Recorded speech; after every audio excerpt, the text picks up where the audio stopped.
পাট শাক বোম্বাই মরিচ দিয়ে ডাল রান্না সেই স্বাদ।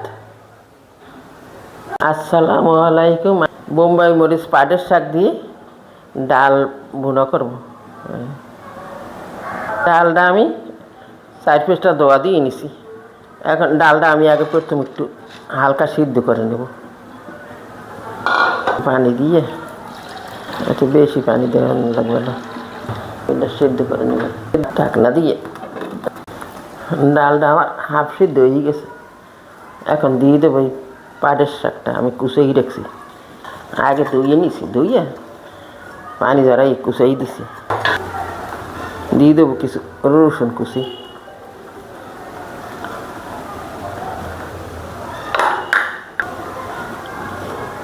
পেঁয়াজ কুচি। পরে আমি বাগার দেবো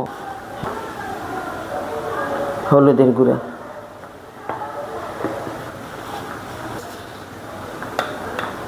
লবণ স্বাদ মতো।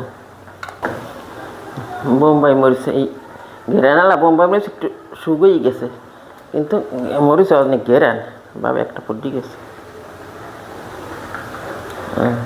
মধ্যে ফালি করে 2টা দিয়ে দিলাম, এর বেশি আর দেওয়া যাবে না, থাকবে। এখন আমি ঢাকনা দিয়ে এটা সুন্দর সেদ্ধ হয়ে গেছে। এইভাবে পাটের শাক দিয়ে বোম্বাই মরিচ দিয়ে ডাল ভুনা করলে সেই স্বাদ। ডাল টুলারাতে উনার গলাবো না। এই বৃষ্টির দিনে পাট শাক দিয়ে ডাল যারা খাইছে এরা বোঝে স্বাদটা কত। কয়েকদিন পর্যন্ত মাছ মাংস খেতে খেতে না খাইতে মন চায় না।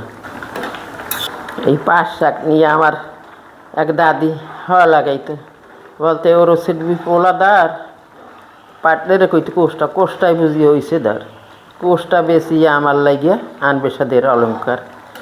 2 কিলো 2 ময়ূর খারাপ মধ্যে পাশা শাড়ি, এইভাবে মিলাইয়া হওয়া লাগাইতে আমার দাদি।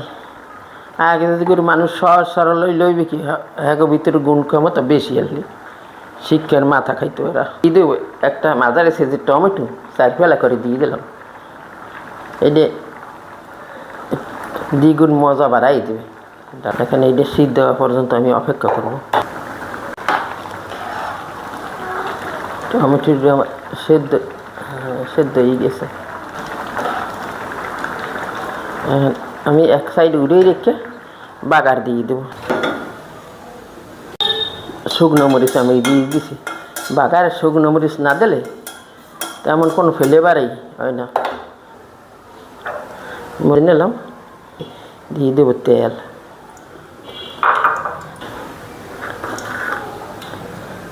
পেঁয়াজ কুচি, রসুন কুচি,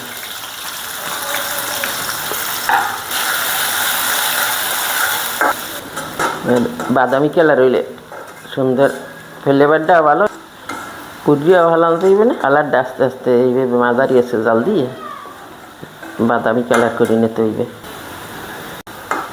এইভাবে পাটের শাক বোম্বাই মরিচ দিয়ে ডাল রান্না করলে সেই। পেঁয়াজ রসুন আমার ভাজা হয়ে গেছে, এখন আমি দিয়ে দেবো ডাল।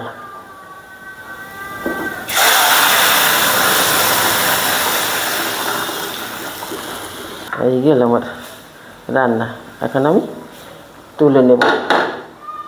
পাট শাক বোম্বাই মরিচ দিয়ে ডাল রান্না সেই স্বাদ।